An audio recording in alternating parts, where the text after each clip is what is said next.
तो आज हम लोग क्लास 4 के हिंदी पढ़ रहे हैं। पाठ संख्या 9, जीवन के आधार वृक्ष। वृक्ष वास्तव में जीवन के आधार है और वृक्ष को हमें सुरक्षा करना चाहिए, है ना। तो उस पर एक नाटकीय तथ्य बना दिया गया है।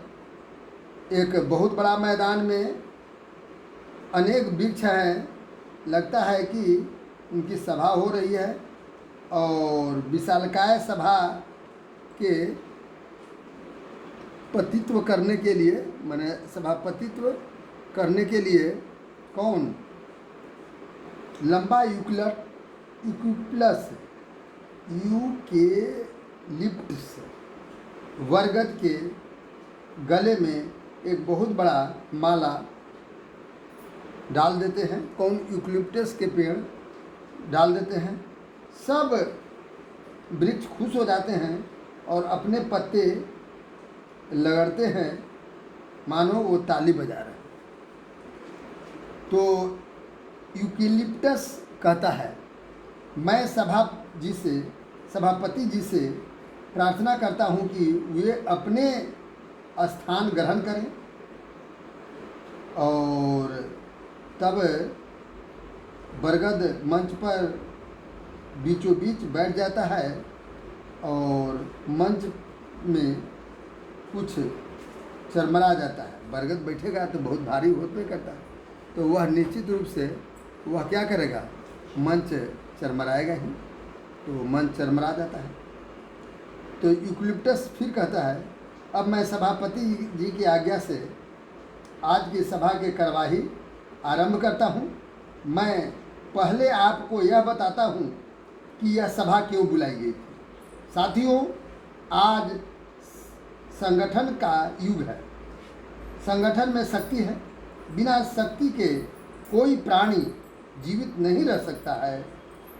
मनुष्य की ओर देखिए, उन्होंने अनेक संघ बना रखे हैं, जैसे मजदूर संघ, अध्यापक संघ, व्यापारी संघ आदि।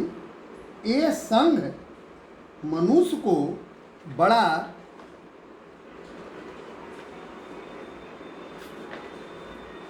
लाभ पहुंचाते हैं। ये स्वार्थी मनुष्य हमें कुछ नहीं समझते हैं, हमें काट डालते हैं। तो अपने बाएं हाथ का खेल है।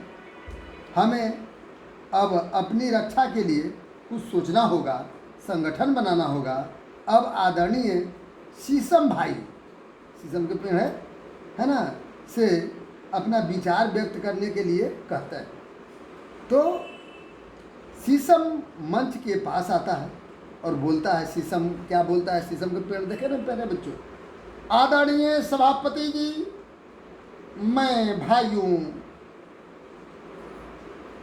हम जीवित रहते हैं तो हरियाली और छाया से मनुष्य को सुख देते हैं। मरकर भी हमारा मूल्य घटता नहीं। हमारी लकड़ी के मेज, कुर्सी, पलंग, किवाड़ और न क्या क्या बनते हैं, लेकिन हमारा जीवन हर समय संकट में रहता है। निर्दयी मनुष्य किसी भी दिन वह हम पर कुल्हाड़ी चला देता है। हमें अपनी रक्षा के लिए अवश्य कदम उठाना चाहिए।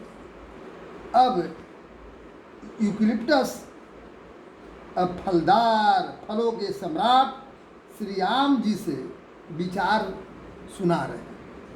सुनाने के लिए कहते हैं कि अपना विचार सुनाइए। आम जी कहते हैं,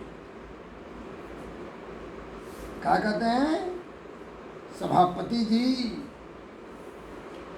साथ बंधुओं, हमारे मनुष्य से कहना चाहिए कि हमें मनुष्य से कहना चाहिए कि वे हमसे क्षमा, नम्रता और परोपकार के गुण सीखें।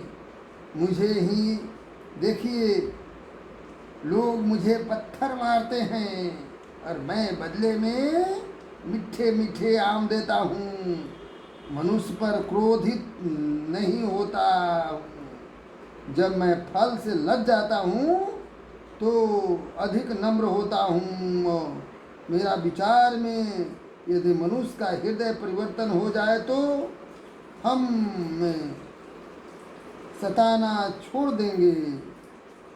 हमें अपने अच्छे व्यवहार से मनुष्य का मन जीतना चाहिए। तब यूकलिप्टस कहता है। अब बबूल भाई का विचार प्रकट करें। अब मैं बबूल भाई से विचार प्रकट करने के लिए कुछ कहता हूँ। बबूल कहते हैं, क्या कहते हैं बबूल? सभापति जी, भाइयों, मैं आम भाई के बात को विरोध करता हूँ। नम्रता से जीवन में काम नहीं चलता, हम में कठोरता भी होनी चाहिए। मैं मनुष्य के लिए दातुन और ईंधन का काम करता हूँ, परोपकार करता हूँ, पर अपने कांटों को भी नहीं छोड़ता। कम से कम मनुष्य से, नटखट बच्चे से को बहुत से डरते ही हैं। हमसे बहुत मनुष्य डरते हैं। हमें मनुष्य के अन्याय का डटकर विरोध करना चाहिए। फिर यूकलिप्टस भाई से कहते हैं, यूकलिप्टस भाई कहते हैं, अब नीम भाई विचार करें। नीम कहता है, भाई नीम जानते हैं, नीम के पौधे। सभापति जी, हम मित्रों, मैं कड़वा अवश्य हूँ, पर मनुष्यों के लिए बड़ा लाभकारी हूँ। मुझ में अनेक रोगों को नष्ट करने की शक्ति है। मेरी छाया बड़ी शीतल होती है। मेरी निबोलिया माने फल है ना, मीठा और गुणकारी होता है। मेरे दातुन के लिए बड़ी लाभदायक,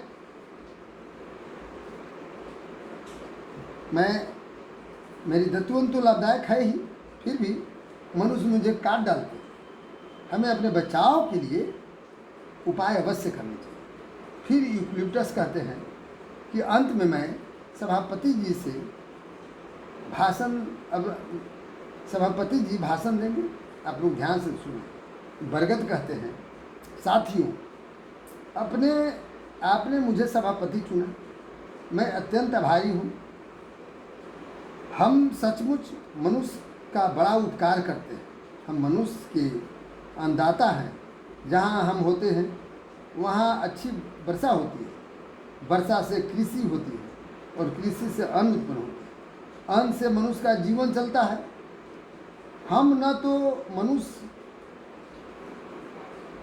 हम नहीं रहें तो मनुष्य भूखे मर जाए। ताली के गड़गड़ाहट एकदम बजने लगे। साथियों, एक और बात शायद आप लोग नहीं जानते, हम कार्बन डाइऑक्साइड गैस स्वयं ग्रहण करते हैं और क्या चीज़, ऑक्सीजन है ना। कौन गैस? ऑक्सीजन गैस, समझ सकते हैं।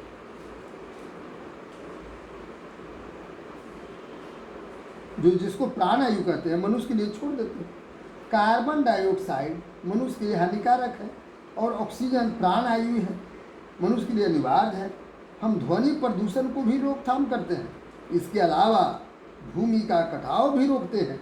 देखते ना, नदी के किनारे लगे हुए रहते हैं। यह बात स्पष्ट है कि यदि हम न हों तो पृथ्वी पर जीवन नहीं रह पाएगा।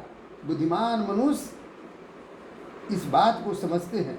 साथियों, मैंने आप सबकी ओर से मनुष्य की सरकारों को पत्र लिखते हैं, उन्हें बताया है कि क्या बताया है कि हमारे लिए नहीं सही, कम से कम अपनी भलाई के लिए तो वृक्षों को क्या करो, न काटो, बल्कि जिससे जितने अधिक हो नए वृक्ष लगाएं। हर्ष का विषय है कि बहुत सी सरकार ने वृक्ष कटाने पर प्रतिबंध लगा दिया है। धन्यवाद। सब वृक्ष जोर से पत्ते लगड़ करके ताली बजाने लगते हैं। प्यारे बच्चों, यह एक नाटिका है ना। किसको? वृक्षों को क्या मान करके लिखी गई है। यह नाटिका जो है वृक्षों को आधार मान कर करके, और ये जो लिख दी गई है प्यारे बच्चों, आप समझेंगे और इसका प्रश्नोत्तर अवश्य बना लेंगे। धन्यवाद प्यारे बच्चों।